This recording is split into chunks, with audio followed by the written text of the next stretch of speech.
I am a sucker for a good movie or a show or a scene from a show that features a negotiation. And I'm not talking about a little negotiation like someone goes into a car dealership and they're trying to get the warranty for free. I'm talking an edge of your seat, multi-layered, multifaceted, back and forth with all these moving components and parts. I can't get enough of that stuff. And there's reasons why. I think it's hardwired into our systems to love that because we want to see how things are going to shape out. And on top of that, when we are negotiating or when we're watching a negotiation, we tend to think, what would happen if I was on the other end of this? Like, what would I want to have happen? And we try to play out how we would be in negotiation. Even in courtroom dramas, there's a lot of negotiation, right? They're pleading for a case. They're pleading for the jury to do a certain sentence, to commit a certain sentence. So all of it is negotiation. So as an executive, when it comes to communication, as a leader, you have to become really comfortable with negotiating. And I'm not just talking about negotiating the price of a company that you're acquiring. I'm talking about negotiating from the standpoint of how you communicate. So we've said enough about negotiation. Now let's get into it. Welcome to the Sam Linton Show, the podcast designed to help you shift your mindset, find your voice, and change your world. Sam is a pastor, coach, and expert communicator, helping leaders and entrepreneurs like you step into their purpose, speak with confidence, and make a lasting difference. So when I think back on some of the greatest things that I've enjoyed business-wise, I never enjoyed... I don't enjoy real estate from the standpoint of having the real estate, but I love the negotiation phase. I love it. And it makes sense that I would, because for me, I love the communication side. I love really hearing what people are interested in. I love seeing what moves people. It's not always money. A lot of times it is.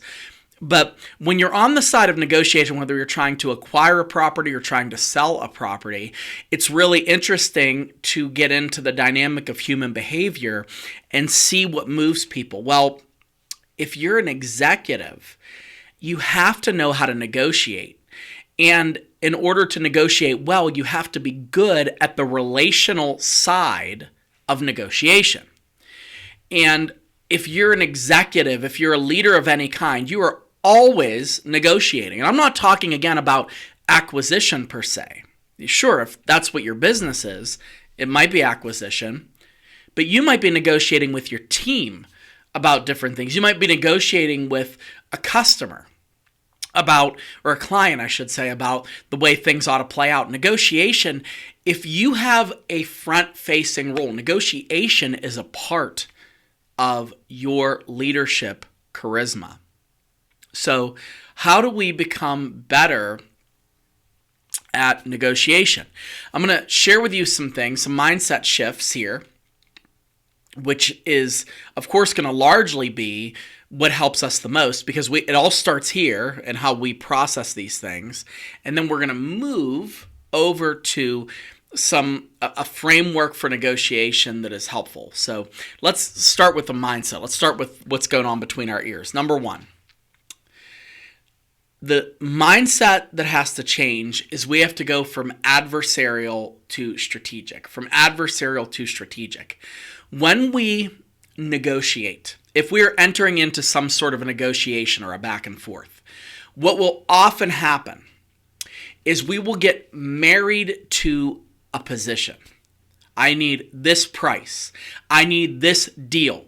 I need this done by this time. I need this acquisition to take place by these moving parts happening here. And the deal, the price, the position becomes the all in all, right? So that is, I would say, the rookie guide to negotiation. So I have a writing mentor who was a poker playing champion. He would do poker tournaments. He paid his way through college doing poker tournaments. And he said one of the biggest problems with people that are learning how to play poker is he told us that when you're learning how to play poker, the first thing you try to do is you're mastering the elements of poker. You're thinking about the chances of you getting a royal flush. You're thinking about the chances of you getting, your opponent getting a better hand than you. You're thinking of all that, and you're just focused on the cards. He said, but the best poker players are focused on the people. They're focused on the people across from them. They're not looking at the cards per se. They're trying to get a read for the whole table and really trying to examine what's going on. Well, that immaturity with negotiation happens when we become position-oriented negotiators.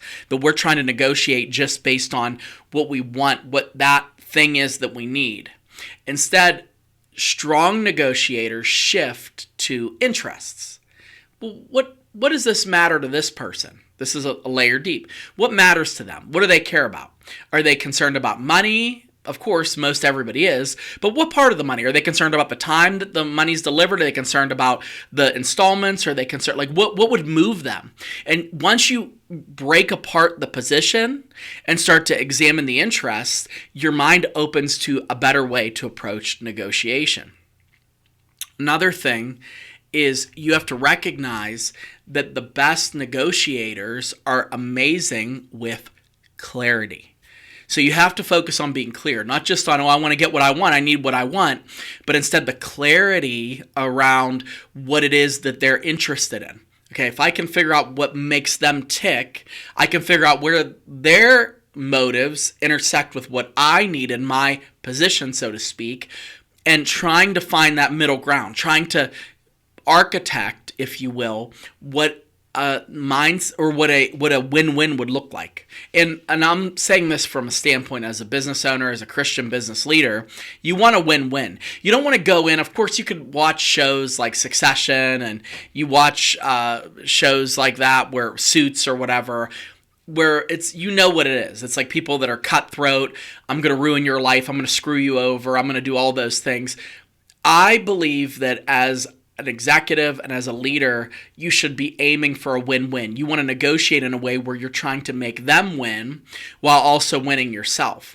And this is where you get away from manipulation. I don't believe in manipulation. I don't believe that you should do that. I don't believe when I'm selling, I do sales calls a lot for my business.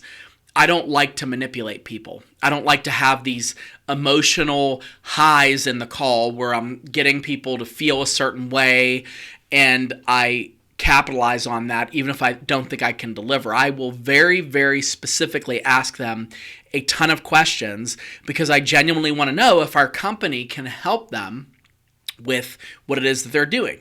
And if it can't, hopefully I can help them to find a solution that is more feasible and maybe more economical or whatever they need. So you want to make sure that you're clear about what it is that they want so that it helps you to get the win, the double win for what it is that you want. So the mindset shift ultimately comes from you want to leave the desire to control the negotiation, and you want to take the desire to influence the negotiation, to influence them, to help them to win. And the other thing about negotiation that has to happen in a mindset shift is you have to go from win or lose to we have options. So a lot of times people say, well, they didn't take my deal. Well, no, they didn't take that version of your deal. There are other iterations of that deal. And sometimes they'll say no because you haven't presented to them the idea of flexibility. This was something that I liked about going into business for myself versus working for a large company. I love working for Dale Carnegie. I love my flexibility of what I can do for my clients. I love Dale Carnegie's programs. I love the ability, though, that I have to, if somebody says, hey, do you have XYZ program that does this and does that? I might not have that program, but I have the flexibility that I could cooperatively create something for a company and negotiate from there. Well, what if we made a custom program for you? What if we did this? What if we did this? And again, this is something that I loved. What if it's not even about this subject at all? What if we tackled this? Or what if I focused on this with you and develop it as it goes? I love that stuff. So as a negotiator, especially as an executive negotiator, as a leader, creating options is the secret sauce, not winning. So the option is, hey, we could both win on this deal if you do blah, blah, blah, and I do blah, blah, blah, right? So that's the mindset shift. All right, so let me give you the 3 different areas that every leader has to negotiate with. All right, the 3 different areas. All right, so these are the 3 areas where often negotiation is going to land. When you're dealing with your team, when you're dealing with other companies, whatever it is, these are the 3 areas. Number 1, you have to work around these and negotiate around these. Number 1, authority. Who's making the decision?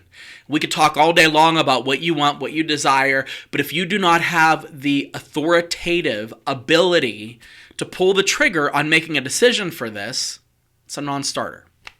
So, are you negotiating with a decision maker or a messenger? And when you're negotiating with a messenger, what you're negotiating for is the influence on that messenger to be able to take it up the chain to a decision maker.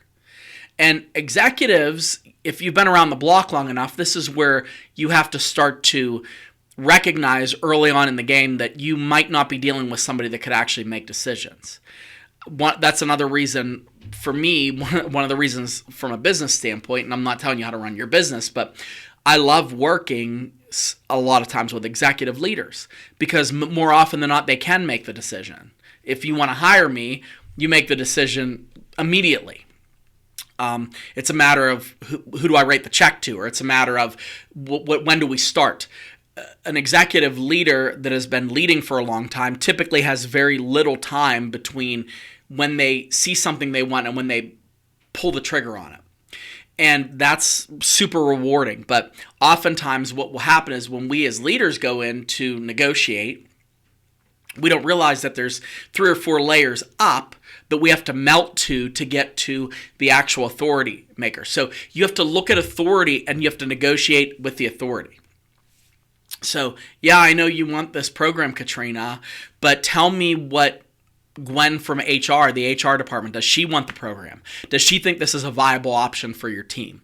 Does your budget constraint, do you have to talk to somebody in your treasury department, right? So the authority is a negotiating thing. That's going to determine your level of negotiation. So look at the authority of who you're speaking to, and that's going to determine essentially how you approach negotiation. Again, if it's somebody that isn't a decision maker, your goal is to get them so enthusiastic about whatever it is that you're negotiating about that it will make them want to speak to the decision maker. With authority, when you're negotiating with your team, of course you're like, well, I am the authority, it's my team-ish. You might be negotiating more for influence to try to get them to want to do something that they otherwise might not want to do. That's a negotiation. I run a very large nonprofit organization with a bunch of really other gifted executive level leaders, but we are all aware, we don't talk about it frequently, but I'm aware and the other leaders are aware that if the people that volunteer every week decide, hey, we're not showing up next week, we don't want to help you at the church, we're done, the church is over.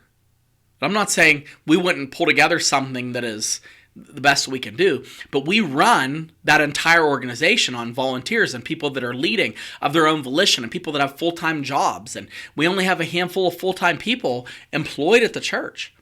And so my authority level is I can't say, well, if you're not here by noon, then you're not a part of our organization. They'd be like, okay, I'm going to go find another one that lets me start at 1. So authority doesn't always work as a way for you to examine organizational negotiation if you don't have authority as an executive. You might be an executive leader that has to appeal to people's desires. And that's the authority that you're appealing to. You're appealing to their desires to want to see change. And we, as I was mentioning, we have something at the church. We're getting ready to move into a brand new church building. And I know what's going to happen when we move into this church building. I know what's going to happen with the attendance. It's going to be large, God willing, and it's going to change a lot of what we do. So there's things right now that we're wanting to put into place that have to happen in order for the leaders to be ready for us to move. Like right now, if they were like, oh, Sam, the church is done next week. Do you want to move in next week? I would probably have a coronary. I'd feel very unprepared, very ill-equipped to be able to move there because the team, the people, some of the leaders, they're not ready. And I can't say, hey, if you don't do it my way, it's over. We can't do that. Instead, what we have to do is we have to appeal to what the authority is, which is their desire to see that change. And I have to align it with what the church's vision is in a way that's a win-win. Again, it's got to be a win-win. It can't just be, oh, it's my way or the highway. I've never been a my way or the highway type of leader. I'm not. And anybody that's been with me any length of time will know that I always try to lead cooperatively, especially from this standpoint. So authority, you got to let that frame up how you approach the negotiation. Second, next thing that a leader has to negotiate with is timing. Timing. This is where you have to look and see what is actually at stake when it comes to timing. Negotiation will sometimes be an issue of when. So it's not an issue of I want to do this, but it's an issue of timing. I was negotiating with somebody about a sales thing that we were doing, and I was going to be doing a program for their company, and I was pretty sure that they were going to give me the contract. And then it came to realize that the timing wasn't what I thought it would be. They were like, oh, we were waiting for X, Y, and Z to happen, and then when that happens, we can start this. And I realized the timing, I was negotiating with timing. It wasn't whether you wanted it or not. So now it's a matter of, is this the right time for you? Or how do I make this the right time? Slowing a negotiation down from the standpoint of the negotiator sometimes is better. Hey, we're only going to talk about this now. We're not making a decision right now. What? Well, what if I want to make a decision? Do you see what I mean? So sometimes just reframing that timing and using that as a tool is a strong way to have leverage or a strong way to connect. And also recognizing, hey, we're not going to do this until you know what time it is. You know what the time is. So that's a timing issue. So revisiting that on your timetable, that's a power move. Last and most certainly not least, and this is where most of you would think we're landing when it comes to leadership and all that, is perception of value. The perception of value. This is where your money comes in. This is where the time invested comes in. Some people are like, I have money, but I don't know if I want to spend time on this thing. If I'm under you and I'm working on your team, I don't know if I want to put my team in the position to have to give time to this thing. People don't fight over numbers of things. They fight over what they perceive to be fair or good or right. So those perceptions of value are as wide-ranging as just about any other thing of business. Just because you find something valuable does not mean that your team or your customers or the people that you are attempting to appeal to, that you're maybe trying to acquire, if you're buying a company or trying to acquire something particularly, they might not share that perception of value that you're giving them. So a leader that articulates value clearly in terms of the way that the person you're negotiating with would understand it will receive very little resistance, really little resistance. If they don't see value, then people are going to walk away. So that's the three things. So authority, you got to be aware of that. You got to be aware of timing, and you got to be aware of the perception of value. Now, last thing, I'm going to give you these in rapid succession, and then I'm going to close us off. And if you want help with this, I'm your guy, podcast@samuellinton.com, and I would love to coach you on how to negotiate better, especially with salary roles. We have a whole episode about when you're negotiating a salary for an executive level. I love helping people with that. I love when people get more money than what they were expecting they get. It's one of my favorite things. Okay, but coming back to it. Most common leadership executive negotiation mistakes. Number one, you talk too much. You talk too much. So you have to be aware that if you're talking constantly, you're probably losing the negotiation. Number two, you answer objections too quickly or immaturely. Children do that. If I tell my kids, I think we got to go to bed at 8:30, and the kids immediately, before I even finish the word 30, they're like, but I don't want to go to bed at 8:30. 9 o'clock is so much better, right? That's the way a kid would sound, right? that's showing that they haven't thought through why. Well, I'm getting up, putting you in bed at 8:30 because you're getting up at 6:30. Putting you in bed at 8:30 because we have to go on a trip tomorrow morning, and everybody's going to be exhausted all day, whatever. So answering too quickly will make you come across like you haven't thought through the negotiation. Next of all, giving concessions too quickly without asking for concessions in return. How do I mean? You don't want to have, I heard somebody say this, when you're in sales or when you're doing something, a new initiative, you don't want to have what a salesperson calls commission breath, where you are ready to just give up the whole entire farm so that you can get whatever it is. You can take whatever, and you just want to get a yes. So, yeah, I kind of have a problem with that price. That's okay, I'll lower it. I'll never forget, my wife and I, this is when we first moved into our first house, and we were buying a king-size bed. That was the only thing I wanted, was a king-size bed. I have bed issues as a kid. I wanted my own nice king-size bed. This is all that I've ever wanted. So we had saved up. We were so excited. We went into a mattress store, and I asked for what the rates of the king-size mattresses were. And this kid that was working there, I kid you not, he's like, oh yeah, they start at like $6,000. I was like, all I said was this. All I said was $6,000. Like, that was all I said. Or 5,000, I don't know, whatever it was so expensive. It was cost prohibitive.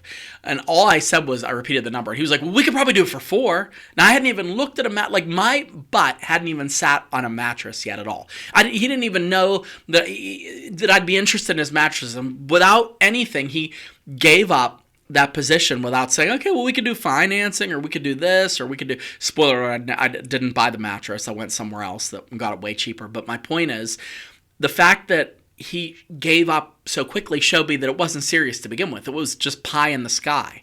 I hope this dude will come in and just throw down his MasterCard and maybe buy a $6,000 mattress without looking at anything, right? So you don't want to give concessions and do it without really weighing out the difference of back and forth. And then the last thing is executives often avoid tension instead of using tension.